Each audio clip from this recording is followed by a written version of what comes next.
अस्सलाम वालेकुम नाज़रीन। 1947 में पाकिस्तान को आज़ादी मिली और इस आज़ादी के पीछे जो है बहुत ज़्यादा तगो-दो थी, मेहनत थी और जानों की कुर्बानियाँ थीं। और सिर्फ यही नहीं कि जब 1947 में ईस्ट इंडिया कंपनी से हमें आज़ादी मिली, ऐलान कर दिया गया कि पाकिस्तान एक अलहदा मुमलिकत बन गया है और पाकिस्तान मार्ज़ वजूद में आ गया है, तो जब हिजरत की ना लोगों ने इंडिया से पाकिस्तान की तरफ, तो बहुत सौ को जो है ना कत्ल कर दिया गया, शहीद कर दिया गया, बहुत सारी कुर्बानियाँ दी हमने। और पाकिस्तान हासिल करने के पीछे नारा क्या था कि जी ला इलाहा इल्लल्लाह, यानी कि मुसलमानों की एक अलहदा फलाही रियासत बनाना जिसमें इस्लामी मुमलिकत हो और अल्लाह ताला के बताए गए कवानीन और आप सल्लल्लाहु अलैहि वसल्लम की बताई गई जो तालीमात हैं, जो हमें ज़िंदगी गुजारने का एहसन तरीका बताया गया, सुनहरी तरीका बताया गया, उसके मुताबिक हम अपनी ज़िंदगी गुजार सकें और मुसलमानों की एक अलहदा मुमलिकत हो जिसकी एक अपनी दुनिया में पहचान हो। और आप सल्लल्लाहु अलैहि वसल्लम की जो ज़िंदगी को रोल मॉडल के तौर पे अपनाते हुए जो है ना हम एक अपनी इस्लामी तर्ज के मुताबिक ज़िंदगी गुजार सकें। और जी पाकिस्तान बिल आखिर 1956 में जाके जो है ना इसे रिपब्लिक का दर्जा मिला और Pakistan Islamic Republic of Pakistan बन गया। और इससे जब पाकिस्तान मार्ज़ वजूद में आया, कायदे आज़म से मालूम किया, लोगों ने सवाल किया कि पाकिस्तान का दस्तूर क्या है, यानी कि आइन क्या है, तो आपने कायदे आज़म ने फरमाया कि हमारा दस्तूर, हमारा आइन तो आज से 1400 साल पहले जो है वो दुनिया में आ चुका है, यानी कुरान पाक की सूरत में और आप सल्लल्लाहु अलैहि वसल्लम की जो तालीमात हैं उनकी सूरत में हम अपनी ज़िंदगी गुजारेंगे और हमारा जो मुल्क के जो कवानीन हैं, जो असूल हैं, वो उसके मुताबिक होंगे। और फिर 1973 में पाकिस्तान का आइन बनाया जुल्फ़िकार अली भुट्टो साहब ने, असम्बली से जो आइन पास हुआ हमारा तमाम जमातों की इत्तेफाक से, और उस आइन के मुताबिक हमने जो है कादियानियों को काफिर करार दिया गया क्योंकि वो इस्लाम के दायरे कार में नहीं आते। अच्छा, इसके साथ साथ चलता रहा और इस आइन को जो है ना इस कुरान पाक की रोशनी में और इस्लामी तालीमात की रोशनी में जो है बनाया गया।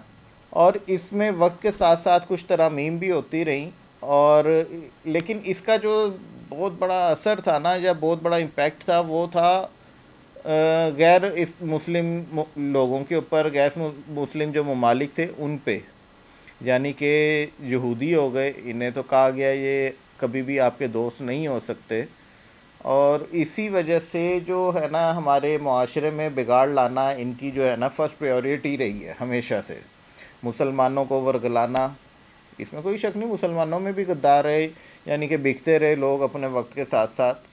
और इसके मकसद के लिए ना बहुत सारी एनजीओज़ को बैनुल-अक़वामी फ़ंडिंग की गई और ये पूरी एक लॉबी है जो कि फ़ंड्स देती रही है और उनसे जो है ना मुख्तलिफ़ इशूज़ जो है अवाम के दौरान बीच में जो है उछालते रहे, कुछ ना कुछ पैगामात पहुँचते रहे। उसी में एक कड़ी आके मिली हमें औरत मार्च की सूरत में।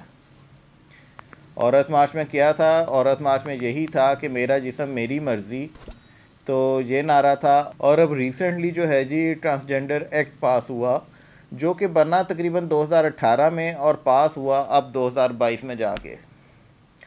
इस एक्ट को बनाया गया ट्रांसजेंडर यानी कि ख्वाजा सराओं के लिए, लेकिन इसके पीछे जो लॉबी है और जो इसको इस्तेमाल करेंगे वो करेंगे होमोसेक्सुअलिटी को, जो लोग जो है ना प्रमोट कर रहे हैं और वो उससे मुंसलिक हैं कह लेंगे, वो लोग इसका जो है इस्तेमाल करेंगे। इवन ये जो ख्वाजा सरा हैं वो भी इस एक्ट के ख़िलाफ़ हैं कि उनके मुताबिक इसका मिसयूज़ किया जाएगा ट्रांसजेंडर्स के लिए का नाम यूज़ करके, यानी कि जो ख्वाजा सरा हैं उनका नाम यूज़ करके इस एक्ट को गलत इस्तेमाल किया जाएगा। और ये एक्ट है क्या जी? इस एक्ट के तहत बिलफ़र्ज़ किसी कोई फ़र्द है, वो कहता है जी मेरे अंदर औरतों वाली फ़ीलिंग आ रही है, तो वो बग़ैर कोई सर्जरी करवाए अपना जो है ना जाके नादरा में रिकॉर्ड जिन्स चेंज करवा लेगा, अपनी मेल से फ़ीमेल करवा लेगा, होगा वो मर्द ही। और जो फ़ीमेल है वो भी इसी तरह करके जाके वो हो जाएगी जी कि मैं मर्द हूँ। अब होगा क्या? सिंपल सी चीज़ है जी, जैसे जो लेस्बियन ख़वातीन हैं या गे फ़र्द हैं, अफराद हैं, उन लोगों के लिए बहुत ज़्यादा आसानी हो गई। वो क्या करेंगे कि वो इसका मिसयूज़ करेंगे कि यानी किसी को फीलिंग नहीं भी आ रही या उसमें कोई ऐसी जो जिस्मानी तौर पे चीज़ें हैं उनमें तब्दीली नहीं हो रही, वो जाके अपना जो है जेंडर है वो चेंज करवा लेगा। इसकी एक सिंपल सी मिसाल है, आप हमारे मुल्क में जो टिकटॉक है ना वो बहुत ज़्यादा आम है। आप टिकटॉक के ऊपर देखेंगे छोटे बच्चे से लेके बड़े बुज़ुर्ग बाबे तक जो है ना वो अपना भेस बदल के लड़की बने हुए हैं, मेकअप शेकअप करके और नाचने गाने पे लगे हुए हैं। तो ये कहाँ का तरीका है, कहाँ का असूल है?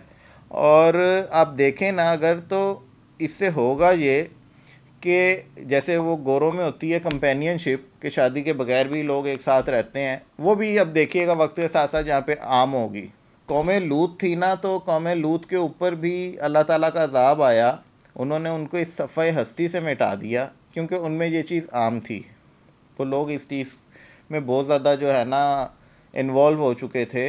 खैर जी, मैं जो है ना हर उस सियासी जमात को, चाहे वो कोई भी हो, जमात इस्लामी ने जैसे इसकी मुखालफत की, तहरीक लब्बैक पाकिस्तान ने इसकी मुखालफत की, और जिस जिस जमात ने इस बिल की मुखालफत की मैं उन्हें सैल्यूट करता हूँ। और पाकिस्तान की बड़ी पॉपुलर जमात है इस वक्त, जो पॉपुलर तरीन लीडर हैं इमरान खान साहब, और पाकिस्तान मुस्लिम लीग भी हो गई, पाकिस्तान पीपल्स पार्टी, या जो भी जमात है, उनकी तरफ से जो खामोशी है ना वो एक लम्हा फ़िक्री है हम सब के लिए कि इतने पॉपुलर लीडर हैं, आपको इक़्तिदार का पता है, आपको कुर्सी का पता, आपको ये पता है कि साइफ़र आ गया, आपको ये पता है कि करप्शन हो गई, आपको ये पता है, आपके पास सबूत हैं, यानी कि आपके पास वो फतवा देने के राइट्स आ गए हैं कि जी ये चोर है, ये डाकू है, ये फ़लाँ है, ये फ़लाँ है, मैं जो है दूध का धुला हूँ, मेरे साथ ज़्यादती हुई है। कोई भी हो, मैं किसी एक पार्टी पीटीआई को या पीएमएलएन को या पीपीपी को टारगेट नहीं कर रहा, मैं एक चीज़ कह रहा हूँ कि आप खुद देखेंगे सबको इस वक्त क्या है कि कुर्सी कुर्सी कुर्सी।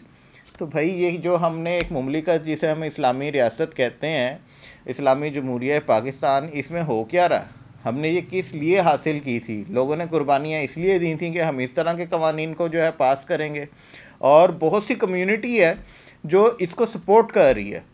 और हम अगर किसी पार्टी के अगेंस्ट बोलते हैं ना किसी वीडियो में, तो हमें बाकायदा थ्रेट कॉल्स आती हैं।